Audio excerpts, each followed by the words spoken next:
Welcome to the quick hitter version of the Mike Wise Show. I'm Bruce Bernstein, filling in for Mike this week. Our guest is ESPN's front office insider, Bobby Marks, and we discuss the mindset of the teams picking at the top of the draft. Is it best player available, or are they drafting for a position? Barring any trades, Detroit's going to be picking first overall. So do the teams at the top of the draft, like Detroit, Houston, and Cleveland, do they usually go for the best available, or do they look to fill a specific need?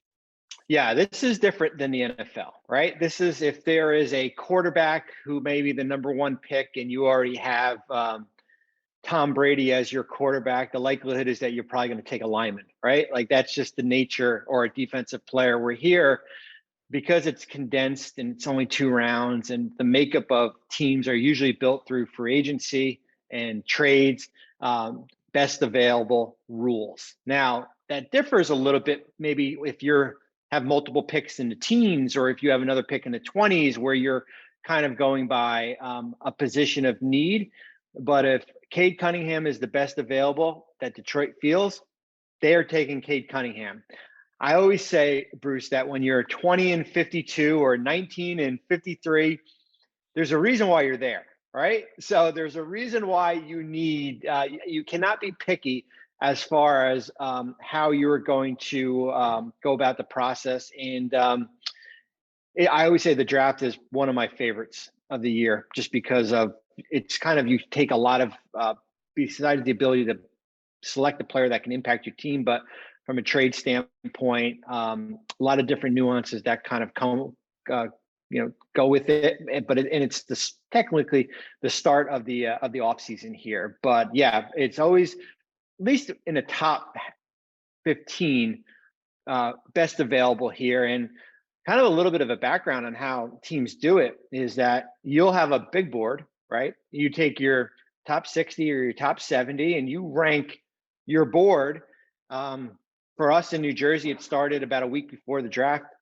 We take everything into consideration, whether it's on the court, off the court, how they interviewed, background, medical, psychological, all different things. And we usually rank it on skill level, basketball wise, and then kind of a couple days before we start moving things around, as far as maybe a guy's got a knee issue, or maybe there was a red flag psychological. And then we massage the board. And the goal is that when you go into the night of the draft, that's how you're picking, right? Like you don't want to, if you're picking at number 9, all of a sudden your head coach say, what about that guy who's at 26, right? Like you want to stick to your board as far as who that player is going to be. And that also helps, Bruce, from a trade standpoint, right? If you're, for example, if you're New York, who's got 19 and 21, well, what happens when we get to pick 13 and they had a guy who's maybe ranked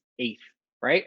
How do we get up to that, as far as packaging both picks to move up there? So it's a fun night. It's a fun process here. I always call it's kind of like working on Wall Street, right? It's kind of, you're kind of trading, in the middle or at night. And but going back, yeah, it's when you're picking that high, it's always on best available, not need. I agree with you that the NBA draft is one of the most fun nights of the year. Back in my ESPN days, I used to work on the draft, and my job was to work with the commissioner. So I'd be on the headset to the truck, and I'd have either David Stern or Adam Silver over here. And to me, it was the night where you saw people's dreams come true in real time. You saw them at their tables out there in the green room area. And of everything I always did, that was the one night on the calendar that I always circled as just like the most special night of the year. And I did 15 of them and enjoyed every single one, even when David was yelling at me sometimes. It did happen on occasion. Yeah, it's interesting, going from a team standpoint to now the media side. It's the ability to try to, there's so many trades going on. It's so much different than the NFL, where the NFL draft is more of trading picks, right? You're trading, if you've got the number 3 pick and you're moving back to 7 and you're getting 2 future ones in the deal, where, as you know, in the NBA draft, there are players involved usually. There's usually a delay to that because of the trade call that the teams have to go under. So Player X might have an Atlanta Hawk hat on at 8 o'clock, and by 10 p.m. he might be wearing a Philadelphia 76ers. I mean, a good example is Mikal Bridges, who's playing in these finals, was, drafted by the 76ers and then traded to the Suns about an hour later. So, there is a little bit of a confusion part of it, but yeah, there's a lot of action that kind of goes into the night of the draft. If you'd like to hear more from ESPN's front office insider, Bobby Marks, check out the full version of the Mike Wise Show from Pure Hoops Media. You can also see the video version of all of our quick hitters on the Pure Hoops Media YouTube channel.